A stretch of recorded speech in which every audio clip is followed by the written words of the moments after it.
Hi, let's continue our discussion with compounding over additional periods. Suppose instead of our compounding taking place every year, suppose we have different type of contracts or agreements that requires semi-annual, quarterly, or even monthly compounding.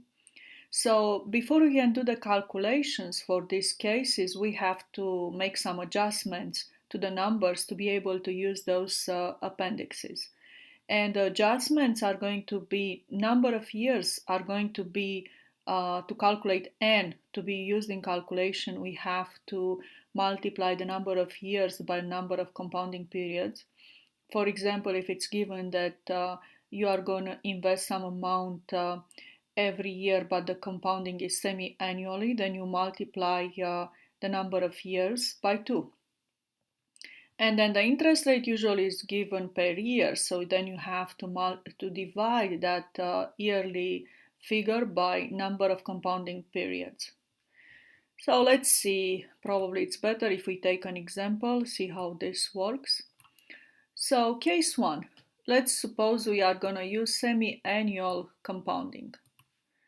And if we do that, let's see, find the value of 1,000 investment after 5 years at 8% annual interest. You see, that's annual figure.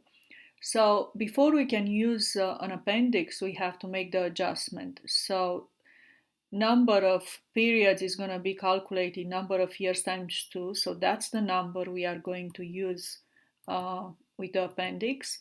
And interest rate annual divided by 2, because we have 2 compounding periods semi-annually per year. So that's the one that we are going to use with the appendix. So what's the appendix that we are going to use? Well, we only invest once. It doesn't say every year, each year. So we are going to use the appendix A, which is future value of one sum. So let's write down appendix A. That's the one that we are going to use. So let's go in appendix A and look for n equals 10, interest rate 4%. N equals 10, that's D, let's go up. N equals 10, interest rate 4%. Okay, so that's 1.480, 1.480. That's the calculations here. And I'm going to end up with 1,480. So we can actually do that. So we have it is 1,000 times 1.480. Okay, so this is what we are going to end up with at the end of 5 years, semi-annual compounding. Now let's see what we have here. Another case. Suppose we have 20 quarterly compounding. So we have quarterly compounding this time. That means we compound 4 times a year.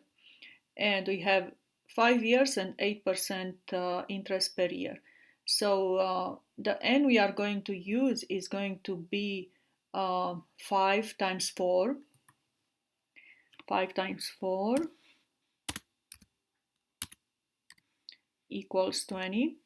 And interest rate 8% per year divided by 4 is 2% per year. So those are the numbers to be used. And let's see what appendix we are going to use right now. Well, it says every year or find the present value. So present value always is either appendix B or D. Now, if it's one sum, it's going to be B. If it's the present value of annuity, it's going to be D. Let's see which case it is. Each to be received over the next year, per year, probably. Whenever you have every year, each year, that means it's an annuity. So that means we are going to pick appendix D, right? Present value of annuity. So we are going to do 2,000 times. We have to go in appendix D, n equals 20, interest rate 2%. N equals 20 Appendix D, you have to scroll down.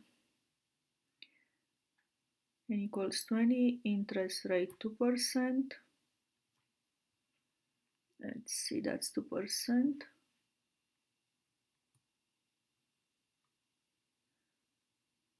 No, we scroll down too much. That's 2% over here, and n equals 20 is here. So it's going to be 16.351.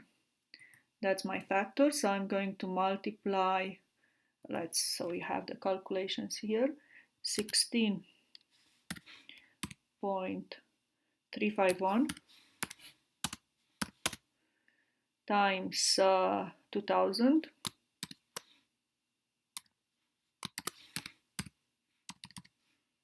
So that's going to be a total amount of 32,702. That's the present value of all these future payments. So for this type of applications, whenever there is the different type of compounding periods, remember to do these adjustments here. Divide the interest rate by number of compounding periods and then multiply the number of years with the number of compounding periods before you can use any of those appendixes. Otherwise, the results are not going to be correct.